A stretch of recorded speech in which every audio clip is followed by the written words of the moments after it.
हमारा जो खगोल शास्त्र है वो भी गणित और फिजिक्स दोनों से मिलकर बनता है। उसमें से गणित पार्ट भी बहुत महत्वपूर्ण है, क्योंकि ग्रह कहाँ रहेगा, किस दिन किस दिशा में रहेगा, ये सब गणनाएं गणित की गणनाएं हैं, जो कि खगोल की बहुत महत्वपूर्ण मेरुदंड है।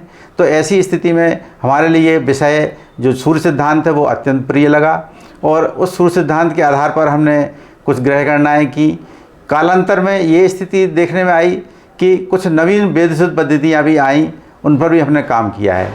और एक्सेल का जहाँ तक प्रश्न है, तो एक्सेल चूँकि एक गणित करने का माध्यम है, प्राचीन काल में हमारे जो ऋषि मुनि थे उनके पास जो संसाधन थे, स्लेट बत्ती हुआ करता था, या फिर कई जगह हमने देखा है, हमने एक तस्वीर देखी थी कि प्राचीन काल में गंगा नदी के किनारे रेत में कुछ वहाँ पर गुरुजी बैठे हुए हैं और कुछ विद्यार्थी बैठे हुए हैं, वो रेत में लिख करके और गणित करते थे। माने हमारे यहाँ इतनी रुचि थी गणित के प्रति कि साधन न होते हुए भी वो रेत में लिख करके गणित करते थे। और कालांतर में फिर पट्टिकाएँ वगैरह आईं, और अब वर्तमान में चूँकि कंप्यूटर का युग है, तो कंप्यूटर का युग है तो हमें समय के अनुसार चलना चाहिए। चूँकि कंप्यूटर द्वारा गणनाएँ शीघ्रता से होती हैं, तो इसलिए हमने एक्सेल में इन सूर्य सिद्धांत और जो अर्वाचीन सिद्धांत है, आधुनिक सिद्धांत हैं, इन सबको एक्सेल में डाल करके और त्वरित गति से कार्य करने के लिए हमने उनको प्रोग्रामिंग तैयार की। और एक्सेल में प्रोग्रामिंग तैयार करने से ये फ़ायदा हुआ कि हमें जो गणनाएँ 10-10, 20-20 अंकों की करना पड़ती हैं, यानी कि जब हम कल्प के प्रारंभ से लेकर के और आज तक का अहरगण निकालते हैं जो कि 20 अंक से अधिक का होता है, तो ये हाथ से करने में पहले बहुत अधिक श्रम लगता था और गलती होने की संभावना भी थी। लेकिन अब चूँकि एक्सेल प्रोग्राम है तो उसमें हमने एक बार प्रोग्राम में डाल दिया है, तो हम किसी भी जगह का अक्षांश और दिनांक डाल करके किसी भी स्थान के अक्षांश के अनुसार ग्रह स्पष्ट क्षण भर में कर सकते हैं। इस प्रकार से एक्सेल का हमने एक सदुपयोग किया। और जब हमने एक्सेल सीखा तब हमें लगा कि ये सिद्धांत ज्योतिष में काफ़ी उपयोगी हो सकता है। और एक एक्सेल एक ऐसा प्रोग्राम है जो कि यूज़र फ्रेंडली है, उसको कंप्यूटर की भाषा में बोलते हैं यूज़र फ्रेंडली, मतलब जिसको हर एक कोई समझ सकता है। क्योंकि अन्य जितनी भी प्रोग्रामिंग लैंग्वेज हैं, कोबोल और इत्यादि और भी जो प्रोग्राम लैंग्वेज हैं, वो स्पेशल जो पढ़ते हैं या स्पेशल जो इंजीनियर होते हैं उन्हीं के काम की होती हैं। लेकिन एक्सेल एक ऐसा प्रोग्राम है जो सामान्य यूजर यानी सामान्य व्यक्ति भी, सामान्य विद्यार्थी भी एक्सेल को आसानी से चला लेता है। इसीलिए उस दौरान हमें सन 2000 ईस्वी के आसपास ये प्रेरणा मिली कि हमें जो गणित आता है उस गणित को हम एक्सेल प्रोग्राम में डालेंगे तो हमें भी सहायता मिलेगी। इसके अलावा उस प्रोग्राम को जब हम किसी दूसरे को देंगे या दूसरे उसका उपयोग करेंगे या दूसरे उसका अपने हिसाब से मॉडिफाई करने का प्रयास करेंगे तो उन्हें भी बहुत सरलता होगी। तो ये प्रयास हमने सन 2000 और इसके बाद कई बार प्रारंभिक अवस्था में जो एक्सेल प्रोग्राम था वो इतना सक्षम नहीं था कि इस गणित के कॉम्प्लिकेशन को पूरी तरह से कैलकुलेट कर सके, या कैलकुलेट कर भी लेता था तो कई बार वो पूरा प्रोग्राम क्रैश हो जाता था। तो मुझे अच्छे से ध्यान है कि 2005 में एक बार ऐसा हुआ था कि मैंने 2 या 3 साल जो मेहनत की थी, पूरे सूर्य सिद्धांत को उसमें डाला था मैंने। उस समय जो है हुआ था कि कुछ लॉजिकल्स मैंने डाले थे तो वो कंप्यूटर समझ नहीं पाया, और जब कंप्यूटर नहीं समझ पाया तो पूरा का पूरा प्रोग्राम क्रैश हो गया था।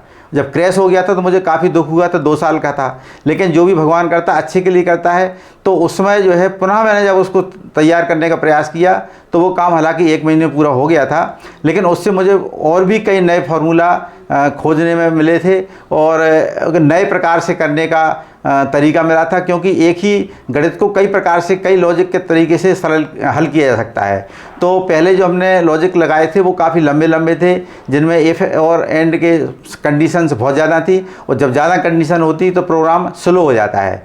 लेकिन जब हमने उसको पुनः बनाया तो उसमें लॉजिक्स को हमने कम किया, इससे वो हमारा एक्सेल प्रोग्राम अब काफ़ी सरल हो गया और सुचारू रूप से चलने में, क्षणिक रूप से चलने में सक्षम हो गया। जी हाँ, एक्सेल प्रोग्राम इस प्रकार से बनाया गया है कि हम उसको हज़ारों साल पहले और हज़ारों साल आगे तक के लिए कोई भी तारीख डाल देंगे जो कि जूलियन डेज में होगी, क्योंकि Microsoft Excel program Julian days में चलता है, तो इसलिए हम वहाँ जूलियन डेज की ही बात करेंगे, माने डेट की बात करेंगे। उसी को जूलियन डे बोलते हैं, उसी को डेट भी बोलते हैं।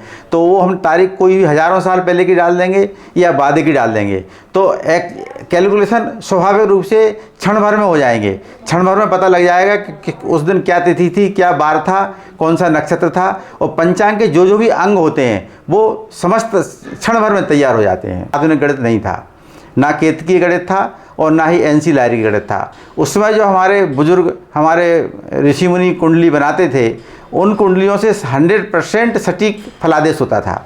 आज भी हम सुनते हैं कि काशी में कई ऐसे विद्वान थे जो कुंडली बना करके और फलादेश कर देते थे कि आप ये भोजन करके आए, यहाँ तक बता देते थे। जी, उस समय जो गणित था वो कौन सा गणित था? आधुनिक गणित नहीं था। उस समय ना केत की पद्धति थी, उस समय हमारा प्राचीन गणित ही था। तो हमारा जो प्राचीन गणित की पद्धतियाँ हैं वो जो है हमेशा फलादेश की दृष्टि से सटीक हैं, ऐसा मेरा मानना है। यहाँ अब कलकत्ता से हमारे प्रोग्राम का कोई संबंध नहीं है और ना ही उसकी अब आवश्यकता है। जी जी, क्योंकि वर्तमान में हमारा जो सूर्य सिद्धांत है वो उसमें मामूली परिष्करण कर दिए जाएं। जैसे कि हमारे सूर्य सिद्धांत के अंतिम अधिकार है, जी जी, उसमें कहा गया है चक्रानुपातो, यानी कि चक्र मतलब होता है योग परिवर्तन के अनुसार ग्रहों में जो है बीज संस्कार की आवश्यकता होती है। ये हमारे सूर्य सिद्धांत में स्वयं कहा है। तो उन बीज संस्कारों को यदि हम पुनर्अवलोकन करके और परिष्कृत करके यदि वर्तमान सूर्य सिद्धांत में उनको परिष्करण बीज के रूप में देते हैं तो हमारे ग्रह भी ठीक वैसे ही हैं जो कि वर्तमान में कलकत्ता वेधशाला के हैं। तो इस प्रकार से हम ये कह सकते हैं कि हमारे लिए कलकत्ता वेधशाला से जो आंकड़े प्राप्त होते हैं उनकी आवश्यकता नहीं है, बल्कि हमारा जो एक्सेल प्रोग्राम है उसके द्वारा भी वही वेद सिद्ध ग्रह प्राप्त होंगे जो आप कलकत्ता से प्राप्त करते हैं। बहुत